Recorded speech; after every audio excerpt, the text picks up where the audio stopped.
Hello students, once again a very good morning to all and welcome again in the BCom semester 4, that is even sem of your SY BCom, right? Students, I hope your BCom semester 3 exams were gone very well and you will achieve very good marks and percentage in your examination, right? Now students, from today we are going to start our even semester, that is BCom semester 4, and from this we are starting with our subject, that is cost accounting, right? 2. Now students, in your cost accounting BCom sem 3 માં તમે 4 units કે 4 or 5 units you have studied. In your BCom semester 4 in cost accounting the syllabus is something like this. એમાં syllabus છે એ કંઈક આ રીતે છે. As compared to sem 3 this syllabus is થોડો છે એવું કહી શકો તમે કે lengthy ઓછો છે, right? Here you can see the syllabus is divided in 4 units. First unit, accounts of overheads. The weightage of the unit in your final examination is 15 marks. Second unit, process costing. The weightage of the unit in your final exams will be 20 marks. Third unit, job and batch costing. The weightage of the unit is 15 marks in your final exam. And last, unit 4, contract costing. Again the weightage is 20 marks in your final exams, right? Now students, before starting with the unit number 1, let me tell you, in this syllabus 2 units, that is unit number 1 and unit number 4 are available in your BCom semester 3 textbook, and unit number 2 and 3 are available in your BCom sem 4 textbook. તમને કોલેજની લાઇબ્રેરીમાંથી cost accounting માટે BCom same 3 અને BCom same 4 બંનેની text book already issue કરેલ છે જ અને તમારી પાસે અવેલેબલ છે, રાઈટ? તો એ બંને બુકમાંથી બે યુનિટ્સ એ રીતે તમારો BCom સેમ 4નો સિલેબસ છે, રાઈટ? ફર્સ્ટ અને ફોર્થ યુનિટ એ સેમ 3ની ટેક્સ્ટ બુકમાં છે, જ્યારે સેકન્ડ અને થર્ડ યુનિટ એ સેમ 4ની ટેક્સ્ટ બુકમાં છે, રાઈટ? તો એ રીતે કન્ફ્યુઝન ન થાય એ ધ્યાન રાખજો students, right? So from today we are going to start with the unit number 1, that is accounts of overheads. Now students, in your unit number 1, first of all we will study the theoretical portion and then we will move towards the practical sums. Accounts of overheads means what, right? પહેલાં તો overheads એટલે શું એ તમને ખ્યાલ હોવો જોઈએ, right? Let's see the introduction part. Read the first paragraph. Any product is made of 3 basic elements. કોઈપણ product છે, કોઈપણ ગુડ્સ છે એ બેઝિક 3 એલિમેન્ટ્સની છે, બનેલી છે. સ્ટુડન્ટ્સ, જો તમારા યુનિટ નંબર 1 BCom સેમેસ્ટર 3નું યુનિટ નંબર 1 અને એનું ચેપ્ટર નંબર 1 કે જે થિયરી હતું આખું, એ જો ચેપ્ટર આખું ક્લિયર હશે તો અહીંયા તમારે એકદમ ઇઝી થઈ જશે એ કન્સેપ્ટ સમજવું, રાઈટ? આપણે જે થિયરિટિકલ ચેપ્ટર હતું સેમ 3નું, રાઈટ, ચેપ્ટર 1, એમાં જ વાત કરી હતી કે કોઈ પણ પ્રોડક્ટ છે એ બેઝિકલી 3 એલિમેન્ટ્સમાંથી બને. અહીંયા તમે રીડ કરી શકો છો. ફર્સ્ટ એલિમેન્ટ શું છે? Direct materials. Second element direct veggies and third element direct expenses. Suppose you want to make chocolates. તમારે ચોકલેટ્સ છે બનાવવી છે, તો ચોકલેટ્સ બનાવવા માટે તમારે મટીરિયલ શું જોશે? તો કે મિલ્ક હોય, ચોકલેટ પાવડર હોય, કોકો પાવડર હોય, રાઈટ? દેન ક્રીમ છે, એટસેટ્રા, રાઈટ? તો આ શું છે? ડાયરેક્ટ મટીરિયલ કે જેમાંથી તમારી પ્રોડક્ટ છે એ બને છે. Second, direct veggies. તમે જ્યારે કોઈ ચોકલેટ બનાવતી કંપની છે એ જ્યારે પ્રોડક્શન કરે છે તો એ પ્રોડક્શન કરવા માટે એમને વર્કર્સની રિક્વાયરમેન્ટ હશે, તો એમને જે વેજીસ પે થાય છે કે જે વર્કર્સ ડાયરેક્ટલી પ્રોડક્શન પ્રોસેસમાં જોડાયેલા છે એમના વેજીસ શું કહેવાય? ડાયરેક્ટ વેજીસ, કે એમના વગર એ પ્રોડક્ટ્સ બનાવવી પોસિબલ નથી. And third element direct expenses. તમારે કોઈ પર્ટિક્યુલર શેપમાં કે મોલ્ડમાં ચોકલેટ્સ બનાવવી છે તો એના માટે તમે મોલ્ડ રિલેટેડ જે કંઈ પણ એક્સપેન્સીસ કરો છો પ્રોડક્શન માટે, તો એક્સપેન્સીસ ક્યાં છે? બીજા ડાયરેક્ટ એક્સપેન્સીસ. તો તમારી પ્રોડક્ટ બનાવવા માટે આ 3 બેઝિક એલિમેન્ટની રિક્વાયરમેન્ટ છે. આ બધી ડિટેલ્સ આપણે લાસ્ટ સેમેસ્ટરમાં થિયરીમાં સ્ટડી કરેલ છે, right. So direct cost of any product is made of material used, labour expended and certain other direct expenses. તમને ખ્યાલ હોય તો સ્ટુડન્ટ્સ, આપણે લાસ્ટ સેમેસ્ટરમાં એક ટોપિક સ્ટડી કરેલ હતો ક્લાસિફિકેશન ઓફ કોસ્ટ. એક ચાર્ટ આખો હતો ક્લાસિફિકેશન ઓફ કોસ્ટનો. એમાં ફર્સ્ટ ક્લાસિફિકેશન હતું on the basis of elements. એના જે એલિમેન્ટ્સ છે એમના બેઝિસ પર, કે જે ડાયરેક્ટ કોસ્ટ અને ઇનડાયરેક્ટ કોસ્ટમાં ડિવાઇડેડ હતું. તો તમારી ડાયરેક્ટ કોસ્ટ શેની બનેલ છે? તો કે 3 એલિમેન્ટ્સની, ડાયરેક્ટ મટીરિયલ, લેબર અને expenses, right. Together they make the prime cost of the product. Students, તમારું યુનિટ કોસ્ટિંગનું ચેપ્ટર એ યાદ કરો. યુનિટ કોસ્ટિંગમાં તમે શું કરતા? કોસ્ટ શીટ પ્રિપેર કરતા, અને એ કોસ્ટ શીટમાં તમને પ્રાઇમ કોસ્ટ છે કઈ રીતે મળતી? અહીંયા તમે જોઈ શકો છો, direct material plus direct labour plus direct expenses, એ તમે ત્રણેય એડ કરો છો ત્યારે તમને જે કોસ્ટ મળે છે એ કઈ હતી? Prime cost, right. That means તમે જ્યારે ડાયરેક્ટ એક્સપેન્સીસ, ડાયરેક્ટ કોસ્ટ બધી એડ કરો ત્યારે તમને પ્રાઇમ કોસ્ટ મળતી, રાઈટ. ચલો અહીં સુધી ક્લિયર થાય છે. Next paragraph. Apart from this there are certain other expenses which cannot be charged directly or allocated to the product, but it indirectly support the production activities. આ સિવાય direct expenses સિવાય તમે બીજા જે પણ એક્સપેન્સીસ કરતા કે જે કદાચ તમે કોઈ પ્રોડક્ટને ડાયરેક્ટલી અલોકેટ ન કરી શકો. વાય? બિકોઝ પ્રોડક્ટ તમારી એમાંથી બનતી નથી, બટ એ જે એક્સપેન્સીસ તમે કરો છો એ ઇનડાયરેક્ટલી તમારી પ્રોડક્શનની જે એક્ટિવિટી છે એને સપોર્ટ કરે છે. તો એને તમે શું કહેતા? They are called indirect expenses. એને તમે કહેતા ઇનડાયરેક્ટ કોસ્ટ અથવા તો indirect expenses, or we called it overheads. હવે ખ્યાલ આવે છે ઓવરહેડ્સ એટલે શું?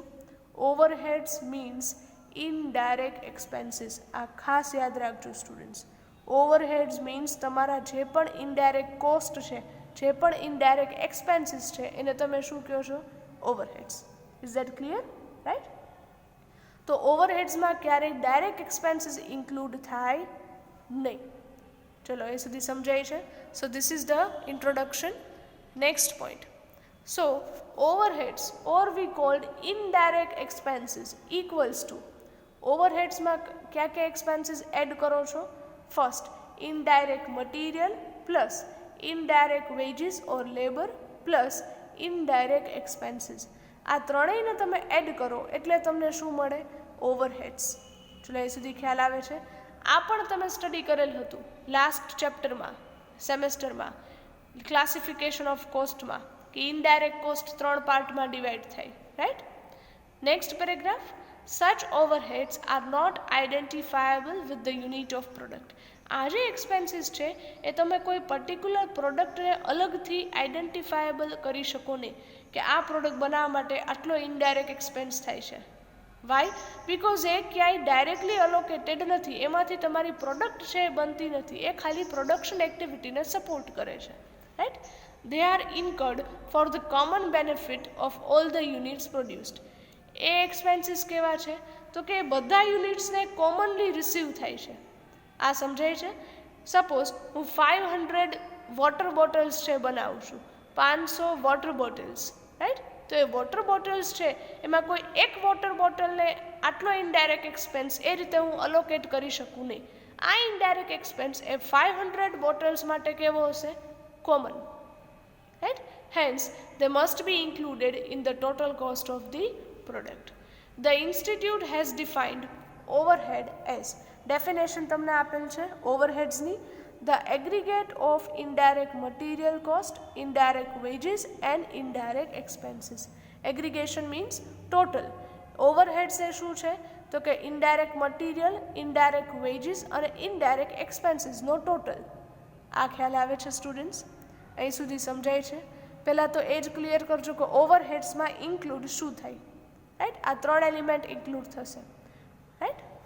નાવ for your understanding I have taken one example.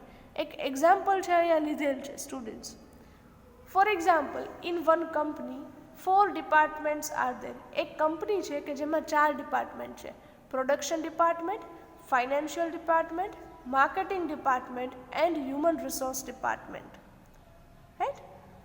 અહીંયા એક ચાર્ટ મૂકેલ છે બાજુમાં સ્ટુડન્ટ્સ. એ ચાર્ટમાં પણ તમે ડાયાગ્રામમાં પણ જોઈ શકો છો. 4 ડિપાર્ટમેન્ટ છે. કંપની છે એક જેને 4 ડિપાર્ટમેન્ટમાં ડિવાઈડ કરેલ છે. Now read the second paragraph. Suppose canteen expenses of a company for January month comes ₹20,000. હવે કંપની છે એમના એમ્પ્લોઈઝ માટે એક કેન્ટીન ચલાવે છે. એ કેન્ટીનનો કંપનીને એક્સપેન્સ આવે છે જાન્યુઆરી મંથનો ₹20,000. Then how will it be allocated among all 4 departments? Right? Company છે એ પ્રોડક્ટ તો બનાવે છે, એની સાથે સાથે એમ્પ્લોઈઝને જે આ કેન્ટીન ફેસિલિટી આપે છે એમની પાછળ જે 20,000નો એક્સપેન્સ કરે છે એ પણ એની પ્રોડક્ટમાં એને અલોકેટ કરવો હોય તો એ કઈ રીતે કરી શકે. રાઈટ. તો કેન્ટીન એક્સપેન્સ છે એ તો 4 ડિપાર્ટમેન્ટને એપ્લિકેબલ હોય. કેમ? તો કે 4 ડિપાર્ટમેન્ટમાં જે વર્કર્સ, જે એમ્પ્લોઈઝ છે જોબ કરે છે એ બધા એમ્પ્લોઈઝ છે કેન્ટીનનો યુઝ કરી શકે. રાઈટ, કરતા હશે. તો આ કેન્ટીન એક્સપેન્સ છે કેવો એક્સપેન્સ છે? કોમન એક્સપેન્સ છે. એ તમે કોઈ પર્ટિક્યુલર ડિપાર્ટમેન્ટને અલોકેટ કરી શકો નહીં કે ના આ પ્રોડક્શન ડિપાર્ટમેન્ટનો જ એક્સપેન્સ છે કે આ માર્કેટિંગ ડિપાર્ટમેન્ટનો જ એક્સપેન્સ છે. આ ખ્યાલ આવે છે? Right. Canteen expense is common for all department. Why? Because કેન્ટીનનો યુઝ બધા ડિપાર્ટમેન્ટના એમ્પ્લોઈઝ છે કરતા હશે. ચલો એ સુધી સમજાય છે? Right. Next, here canteen expenses of ₹20,000 can be allocated among all 4 department on some basis. જો તમારે આ એક્સપેન્સને 4 ડિપાર્ટમેન્ટ વચ્ચે અલોકેટ કરવો છે, રાઈટ, ડિસ્ટ્રીબ્યુટ કરવા છે ₹20,000 તો એના માટે કંઈક બેઝ છે હોવો જોઈએ કે એ બેઝિસ પર તમે એમને અલોકેશન છે કરી શકો. આ 20,000 તમારે 4 ડિપાર્ટમેન્ટ વચ્ચે ડિસ્ટ્રીબ્યુટ કરવા છે તો એ ડિસ્ટ્રીબ્યુટ કરવા માટે કોઈ બેઝ તો હોવો જોઈએ ને કે આ ડિપાર્ટમેન્ટના આટલા, આ ડિપાર્ટમેન્ટના આટલા અમાઉન્ટ એટસેટ્રા. અને એટલા માટે જ so here the base can be taken as the number of workers in each department. અહીંયા તમે બેઝ શું લેશો? તો કે હરેક ડિપાર્ટમેન્ટમાં જેટલા વર્કર્સ વર્ક કરે છે એમને તમે બેઝ તરીકે લેશો. તો અહીંયા કેન્ટીન એક્સપેન્સ માટે બેઝ શું છે? Number of workers. આ ખ્યાલ આવે છે? Right. On the basis of number of workers, canteen expenses of ₹20,000 can be allocated. Number of વર્કર્સના બેઝ પર તમે એક્સપેન્સ છે શું કરશો? અલોકેટ. ફોર એક્ઝામ્પલ, પ્રોડક્શન ડિપાર્ટમેન્ટના 10 એમ્પ્લોઈઝ છે, માર્કેટિંગ ડિપાર્ટમેન્ટના છે 8 એમ્પ્લોઈઝ, ફાઇનાન્સ ડિપાર્ટમેન્ટમાં છે 8 એમ્પ્લોઈઝ અગેન, અને લાસ્ટ છે હ્યુમન રિસોર્સ ડિપાર્ટમેન્ટ, એમાં છે 5 એમ્પ્લોઈઝ. તો આ 10, 8, 8 અને 5 હરેક ડિપાર્ટમેન્ટના નંબર ઓફ વર્કર્સનો તમે આ રેશિયો લેશો અને એ રેશિયોમાં ₹20,000 હરેક ડિપાર્ટમેન્ટમાં શું કરશો? અલોકેટ. આ સમજાય છે? તો અહીંયા તમારે આ કોમન એક્સપેન્સને, ઓવરહેડને અલોકેટ કરવા માટે કોઈ બેઝ છે હોવો જોઈએ. એ તમને ક્લિયર થાય છે students? Right. So base should be required to allocate some common expense or overheads among various departments. Next point, same way, the whole factory rent can be allocated on the basis of floor area occupied by each department. એક વધારાનો canteen expense સિવાય એક બીજું example લીધેલ છે ફેક્ટરીનું rent. એ આખું building છે કે જેમાં 4 ડિપાર્ટમેન્ટ છે એ તમે સપોઝ રેન્ટ પર રાખેલ છે તો એનું રેન્ટ તો ક્યારે ડિપાર્ટમેન્ટ વાઇઝ નહીં આવે, એ તો રેન્ટ આખા બિલ્ડિંગનું જ આવશે. સપોઝ 50,000 રેન્ટ આવે છે તો આ 50,000 જે કોમન રેન્ટ છે કે જેમાં 4 ડિપાર્ટમેન્ટ એડેડ છે તો એને તમે 4 વચ્ચે અલોકેટ કઈ રીતે કરશો? તો એ ફેક્ટરી રેન્ટ માટેનો બેઝ શું લેશો? એ પણ કંઈક બેઝિસ ઉપર જ અલોકેટ કરશો. તો કે ફ્લોર એરિયા ઓક્યુપાઈડ. હરેક ડિપાર્ટમેન્ટનો એરિયા કેટલો છે એ એરિયાના બેઝિસ પર તમે આ રેન્ટ છે ડિવાઈડ કરશો. Right. Third example, electricity bill. હવે જ્યારે ઇલેક્ટ્રિસિટી બિલ આવે છે સ્ટુડન્ટ્સ ત્યારે ક્યારે ડિપાર્ટમેન્ટ વાઇઝ તમને ન મોકલે, બરાબર? ઇલેક્ટ્રિસિટી બોર્ડ એ તમને કઈ રીતે મોકલે? તો કે એક જ ઇલેક્ટ્રિસિટી લાઇન હોય, બરાબર? એટલે એ તો આખા બિલ્ડિંગનું સેમ જ આવે, કોમન બિલ જ આવે. સપોઝ 10,000 બિલ આવે છે એક મંથનું, તો આ ઇલેક્ટ્રિસિટીનું જે 4 ડિપાર્ટમેન્ટનું 10,000 કોમન બિલ આવે છે એને તમે ડિસ્ટ્રીબ્યુટ કઈ રીતે કરશો? તો એના માટે બેઝ શું છે? On the basis of horse power of machine or kilowatt hours. હરેક ડિપાર્ટમેન્ટમાં જે મીટર હોય એ મીટર રીડિંગ ઉપરથી તમે કેટલા કિલોવોટ અવર્સ એ યુસેજ થયો છે એના ઉપરથી તમે આઈડિયા લગાવશો અને હરેક ડિપાર્ટમેન્ટમાં બિલના અમાઉન્ટ ડિસ્ટ્રીબ્યુટ કરશો. ચલો, આ સમજાય છે સ્ટુડન્ટ્સ? આ ક્લિયર થાય છે? Right. So this is the introduction part. A clear થશે તો હવે એકદમ ઇઝી છે સ્ટુડન્ટ્સ બધા પોઈન્ટ સમજવા. Next topic is classification of overheads. Overheads classification chart is given. Students, પાસ્ટમાં એક વખત બિફોર 1 or 2 યર આ ક્વેશ્ચન તમને થિયરી તરીકે પણ પૂછેલો હતો. થિયરી ક્વેશ્ચન વોઝ આસ્ડ કે explain the classification of overheads. તો તમને ત્યારે આ એક્સપ્લેન કરતાં આવડવું જોઈએ. Overheads can be classified on some basis. First છે functional classification, second element wise classification and third behavior wise classification. આ બધા ક્લાસિફિકેશન તમે આપણા યુનિટ નંબર 1ના ચેપ્ટર નંબર 1માં એટલે કે સેમ 3માં સ્ટડી કરેલ છે. હમણાં હું તમને શો કરીશ એટલે આઈડિયા આવશે. ફંક્શનલ ક્લાસિફિકેશન ફર્સ્ટ છે ફેક્ટરી ઓવરહેડ્સ, સેકન્ડ છે office or administrative overheads and third is selling and distribution overheads. ચલો, યાદ આવે છે કંઈક સ્ટુડન્ટ્સ? આ ફંક્શનલ ક્લાસિફિકેશન તમે ઓલરેડી સેમ 3માં મેં તમને ક્લાસિફિકેશન ઓફ કોસ્ટનો જે ચાર્ટ કરાવેલ હતો એમાં બધા પોઈન્ટ્સ એક્સપ્લેન કરેલ છે. એ જ અહીંયા છે સ્ટુડન્ટ્સ. એટલે હું આ ટોપિક છે શોર્ટમાં લઉં છું કારણ કે બધા ટાઈપ્સ છે એ મેં તમને ઓલરેડી લાસ્ટ સેમેસ્ટરમાં કરાવેલ છે. જો યાદ ન હોય તો આ સેશન અથવા તો લાસ્ટ સેમેસ્ટરનો આ ટોપિકનો સેશન છે અટેન્ડ કરજો એક વખત, ફરી વખત એ વિડીયો છે જોઈ લેજો જેથી આઈડિયા આવે. Right. First is factory overheads, જેને તમે બીજું નામ શું આપો છો? Works overheads. Factory overheads are those expenses which incurred in production process or within the four wall of the factory. During the production process, students, તમે જે પણ expenses કરો છો એ બધા expenses ક્યાં છે? Factory overheads. It is found out to calculate the cost of goods produced. એ તમે calculate શા માટે કરો છો? To know the cost of production. Production cost જાણવા માટે. ચલો, factory overheads નો meaning સમજાય છે?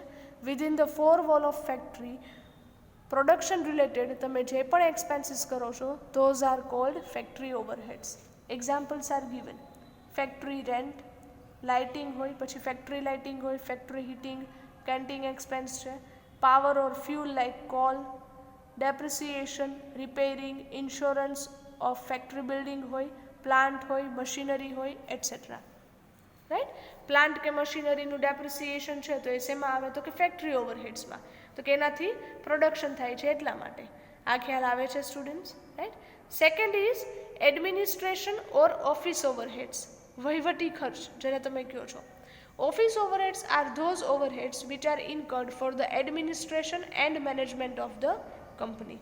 કંપનીના એડમિનિસ્ટ્રેશન અને મેનેજમેન્ટ રિલેટેડ તમે જે પણ એક્સપેન્સીસ કરો છો એ એક્સપેન્સીસ ક્યાં છે? Admin overheads. Generally, such expenses are incurred for formulating the policy, directing and controlling the operations. આ તમે એક્સપેન્સ એના માટે કરો છો? તો કે વહીવટી ખર્ચ માટે, ઓફિસ વર્ક માટે. કોઈ પોલિસી ફોર્મ્યુલેટ કરવી છે, કોઈ ડિરેક્શન કે કંટ્રોલિંગની રિક્વાયરમેન્ટ છે એ ટાઈમે. રાઈટ. એક્ઝામ્પલ્સ ક્યાં છે? ઓફિસ સ્ટાફની સેલરી છે તો એ ક્યાં આવે? એડમિન ઓવરહેડ્સમાં.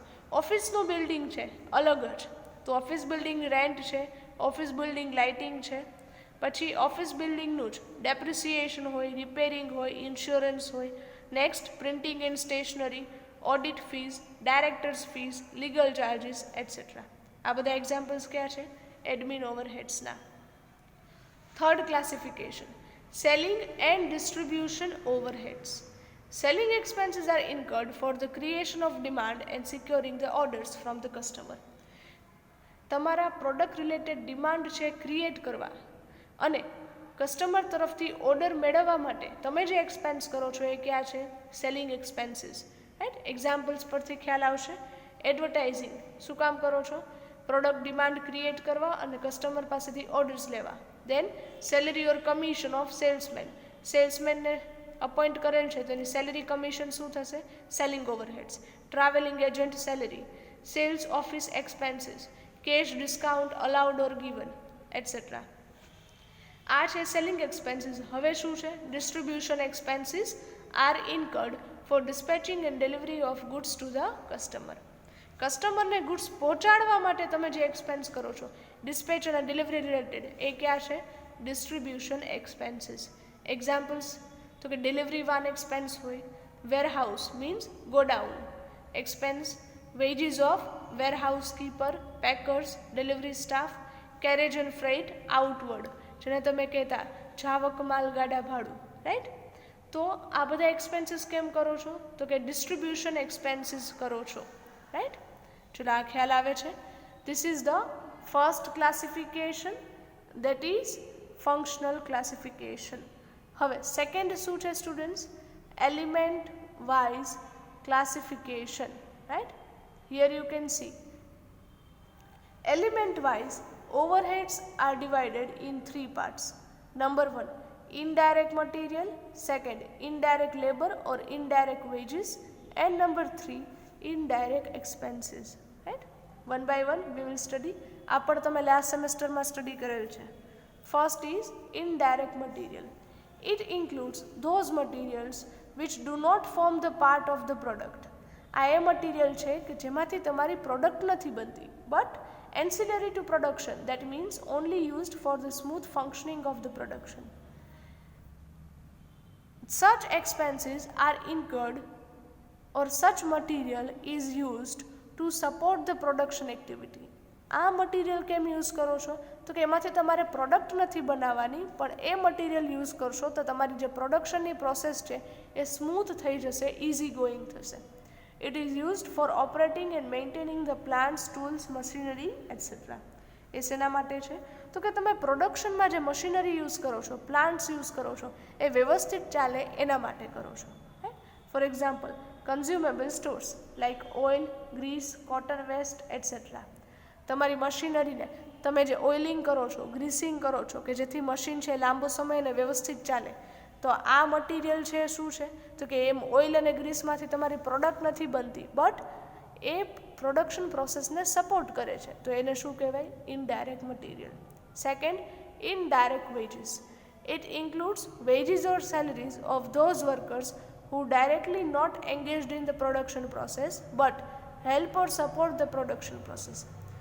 આ એવા વર્કર્સ છે કે જે પ્રોડક્શન પ્રોસેસમાં ડાયરેક્ટલી ક્યાંય કનેક્ટેડ નથી, બટ ઇનડાયરેક્ટલી જે પ્રોડક્શનની પ્રોસેસ છે, એક્ટિવિટી છે, એને સપોર્ટ કરે છે. For example, salary of a factory manager. Factory મેનેજરની સેલરી છે એ ઇનડાયરેક્ટ વેજીસ છે. કેમ? તો કે ફેક્ટરી મેનેજર એ પોતે ક્યારેય મશીન ઉપર કામ નથી કરતા પ્રોડક્શન માટે, એ ખાલી ગાઈડન્સ આપે છે, સુપરવાઇઝ કરે છે વર્કર્સને, તો એ શું કહેવાય? ઇનડાયરેક્ટલી સપોર્ટ કરે છે. સો એમના સેલરી છે શું છે? Indirect wages. Gate keeper of a factory, peon staff salary, આ બધા શું છે? તો કે ઇનડાયરેક્ટલી પ્રોડક્શન એક્ટિવિટી વ્યવસ્થિત ચાલે તો એને સપોર્ટ કરે છે, તો એમના વેજીસ શેમાં જશે? ઇનડાયરેક્ટ વેજીસમાં. Third, indirect expenses. It includes any expenses other than indirect material and indirect wages. Indirect material અને indirect wages સિવાયના જે કાંઈ પણ બીજા એક્સપેન્સીસ છે એ ક્યાં છે? Indirect expenses. એના એક્ઝામ્પલ તમને આપેલ છે: factory overheads, office overheads, selling and distribution overheads. Right? આ ઓલરેડી આપણે આગળ સ્ટડી કરી લીધા, so no need to tell you anything more. ચલો, આ સેકન્ડ ક્લાસિફિકેશન સમજાય છે, element wise classification. Now the third classification is behaviour wise classification. Again it is divided in three parts. First is fixed expenses, second variable expenses, and third semi variable expenses. આ પણ આપણે same 3માં મેં તમને explain કરેલ છે થિયરીમાં, right? One by one we will see. First one, fixed overheads. Fixed expenses are those expenses which do not change with the level of output. Fixed expense તમને કોને કહેશો સ્ટુડન્ટ્સ? એવા એક્સપેન્સીસ કે જે તમારું આઉટપુટ મીન્સ પ્રોડક્શન વધે કે ઘટે, પણ આ એક્સપેન્સીસમાં કોઈ ચેન્જ થાય નહીં. It remain fixed irrespective of the level of production. એ તમારા પ્રોડક્શનનું લેવલ ગમે તેટલું હોય એ કેવા રહેશે? Static, means fixed. રાઈટ? તમે 1000 યુનિટ્સ પ્રોડ્યુસ કરો, 2000 યુનિટ્સ પ્રોડ્યુસ કરો, 10,000 કરો કે 20,000 કરો, ગમે તેટલા કરો, આ એક્સપેન્સીસમાં કોઈ ચેન્જ થાય નહીં. For example, factory rent. તમે જે ફેક્ટરીમાં પ્રોડક્શન કરો છો એ ફેક્ટરીનું તમે રેન્ટ પે કરો છો મંથલી 20,000 રૂપીસ. તો હવે ફેક્ટરીની અંદર તમે 1 લાખ યુનિટ પ્રોડ્યુસ કરો, 50,000 કરો કે સાવ ન કરો, એની સાથે ફેક્ટરીના જે ઓનર છે એને કાંઈ લેવા દેવા નથી. એ તો એ બિલ્ડિંગનું રેન્ટ તો કે 50,000 જ ચાર્જ કરશે મંથ પૂરો થશે એટલે. રાઈટ? સેકન્ડ છે manager salary, insurance premium, bank charges etcetera. Next, variable overheads. There are some expenses which change with the level of output. એવા એક્સપેન્સીસ કે જે તમારા પ્રોડક્શન લેવલની સાથે ચેન્જ થશે. It will very with the volume of production. Production વધારો છો તો આ એક્સપેન્સીસ વધે છે, એન્ડ પ્રોડક્શન ઘટાડો છો તો આ એક્સપેન્સીસ ઘટે છે. If you will increase the production, for example 1000માંથી 2000 યુનિટ્સ પ્રોડ્યુસ કરો છો તો આ એક્સપેન્સીસ છે એ શું થશે? વધશે. અને 1000માંથી સપોઝ 500 કરી નાખો છો production, then such expenses will go down. Right? Examples: direct material, direct labor. Students, 1000 water bottles બનાવવા માટે મારે જેટલું મટીરિયલ જોઈએ, પ્લાસ્ટિક ને એ બધું, એટલું જ મટીરિયલ મારે 500 બોટલ્સ બનાવવા જોઈએ? ના, મટીરિયલ કેવું જોશે હવે? ઓછું. દેટ મીન્સ પ્રોડક્શન ઘટાડ્યું તો મટીરિયલ પણ ઘટશે. તો આ કેવો એક્સપેન્સ કહેવાય? Variable overheads. પ્રોડક્શન વધે તો વધે, ઘટે તો ઘટે. Right? Third classification is semi variable overheads. There are certain expenses which change with the volume of production but not in direct proportion is called semi-variable overheads. એવા કેટલાક expenses કે જે પ્રોડક્શનમાં તમે ચેન્જ કરો, પ્રોડક્શન વધારો કે ઘટાડો તો એમાં ચેન્જ થાય બટ ડાયરેક્ટ પ્રપોર્શનમાં થઈ નહીં. બરાબર? સપોઝ 500 યુનિટ્સ બનાવો છો તો 10,000નો એક્સપેન્સ થાય છે, અને 1000 યુનિટ્સ બનાવો છો તો ડબલ એક્સપેન્સ થવો જોઈએ સ્ટુડન્ટ્સ 20,000નો, પણ 20,000 નહીં 15,000 થાય છે. તો આ ડાયરેક્ટ પ્રપોર્શનમાં ચેન્જ થયો નહીં, તો એ એક્સપેન્સીસ ક્યાં છે? Semi variable overheads. These expenses are partly fixed and partly variable. એનો અમુક પોર્શન કેવો હશે? ફિક્સ્ડ, અને અમુક portion variable. For example, telephone charges, depreciation on assets etcetera. Right? Telephone charges, જો તમને ખ્યાલ હોય તો સ્ટુડન્ટ્સ, જે લેન્ડલાઇન હોય છે, રાઈટ, લેન્ડલાઇન ટેલિફોન, એના ચાર્જીસ કેવા હોય? તો કે મંથલી અમુક અમાઉન્ટ તો એ ફિક્સ જ હોય કે તમે ફોન કોલ્સ કરો કે ન કરો, મિનિમમ બિલ તો આવે જ. પછી તો કે એના ઉપર પછી તમે જેટલા કોલ્સ કરો છો એટલું બિલ આવશે, વધુ કોલ્સ કરો તો વધુ બિલ. તો જે મિનિમમ બિલ આવે છે, ફિક્સ બિલ, એ શું છે? તો કે એ ફિક્સ્ડ ઓવરહેડ છે. અને પછી જે એવું બિલ કે જે તમારા કોલ ઉપર ડિપેન્ડ છે, વધુ કરશો તો વધુ આવશે, એ પોર્શન કેવો થશે? Variable. Same way depreciation on assets. Right?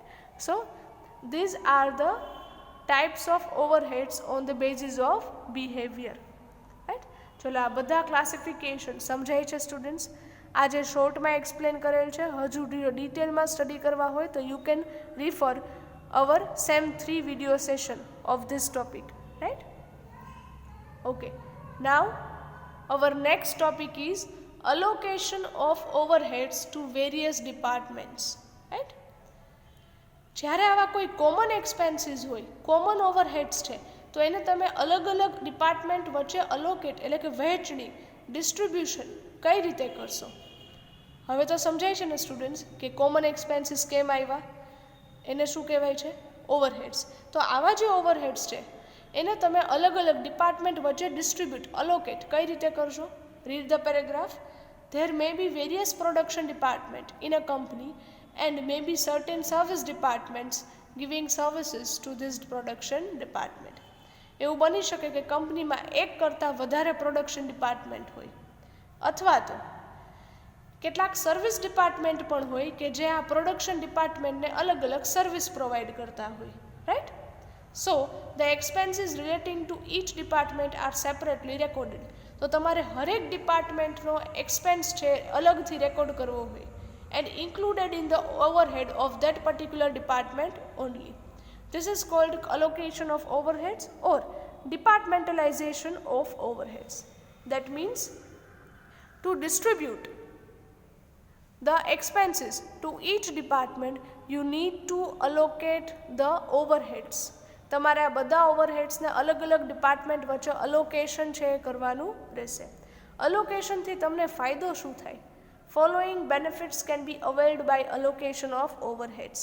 એના ફાયદા શું છે? તમે અલોકેશનથી કરો છો તો એનાથી તમને શું બેનિફિટ થાય? First one, expenses of each department are separately recorded.